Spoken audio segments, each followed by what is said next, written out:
এই যে আবু সাইদ ভাইকে একদিন আগে শহীদ করে দিয়েছে রংপুরে, যেই পুলিশ তাকে গুলি করেছে ইউনুস আলী, তার স্ত্রী আজকে তাকে ডিভোর্স দিয়ে তালাক দিয়ে দিয়েছে। আলহামদুলিল্লাহ কল। তার স্ত্রী বলতেছে তুমি কেন গুলি করলে নিরপরাধ মানুষের উপরে? তার মানে আল্লাহ তাআলা শিক্ষা দিচ্ছে ওয়া মাকারু ওয়া মাকারাল্লাহ ওয়াল্লাহু খায়রুল মাকিরিন। তারাও ষড়যন্ত্র করে, আল্লাহর কৌশল অবলম্বন করে। কার কৌশল বিজয়ী হবে? তুমি যে স্ত্রী সন্তানের ভালোর জন্য হুকুম তুমি পালন করে গুলি করেছো, তোমার স্ত্রী তোমাকে ডিভোর্স দিয়েছে, তালাক দিয়েছে, আল্লাহ তাআলা প্রমাণ করলো ওমা আলাকরাদা আন যিকরি ফাইন্না লাহু মাঈশাতান দনকা। যারা কোরআনের বিরুদ্ধে দাঁড়ায়, মাজলুমদের বিরুদ্ধে দাঁড়ায়, এরা কোটি টাকা অর্জন করে লাভ হবে না, এদের পরিবারে আল্লাহ কোনো শান্তি রাখবে না। আজকে অন্যায় পথে চলতেছেন, ভাই বইয়ের ক্যান্সার হবে, না হলে ছেলের ক্যান্সার হবে, না হলে আপনার মেয়ে চারটে প্রেম করে ছেঁকা খেয়ে সুইসাইড করে মরবে।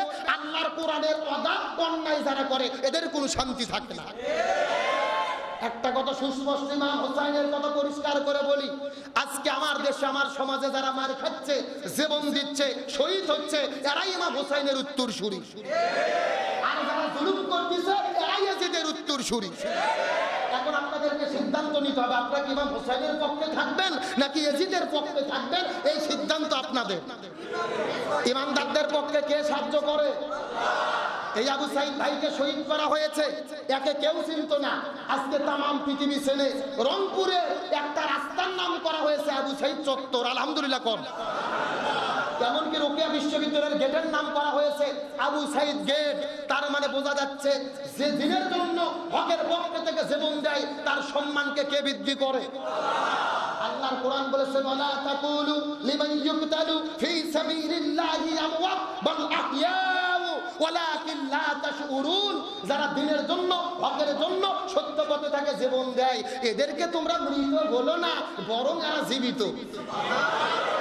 এই যে আল্লাহর প্রমাণ কেমনে জীবিত হলো? ও শহীদ হয়েছে কিন্তু ওর নাম রাস্তায় রাস্তায় লেখা, চত্বর এলাকা। আমি বিশ্বাস করি সময় যদি পরিবর্তন হয় রোকেয়া বিশ্ববিদ্যালয়ের নাম রোকেয়া থাকবে না।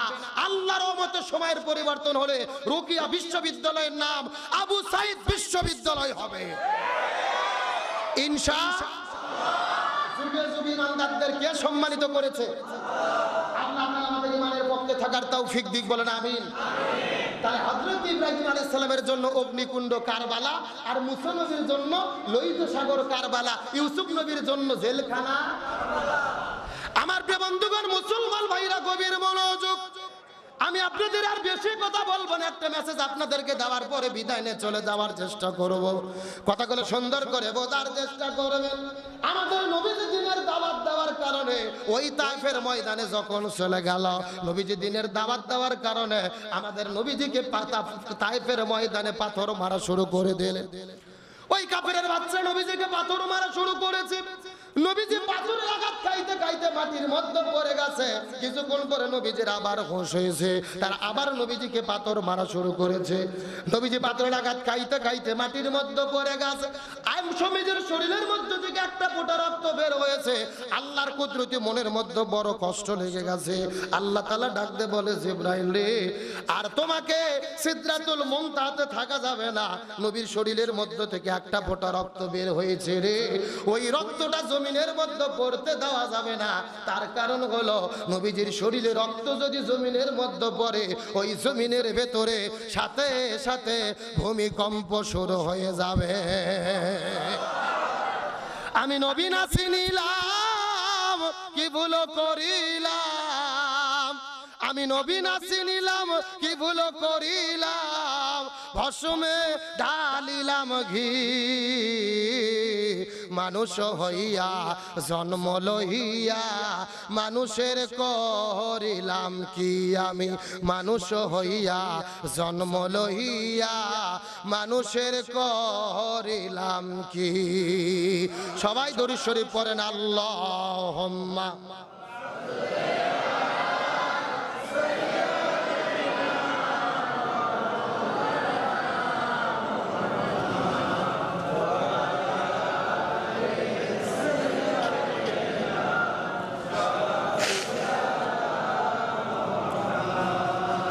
নবী না হয়ে দুনিয়ায় না হয়ে ফেরেশতা আল্লাহর হয়েছি উম্মত আপনার, তার তরে শুকুর হাজার বার সাল্লাল্লাহু আলা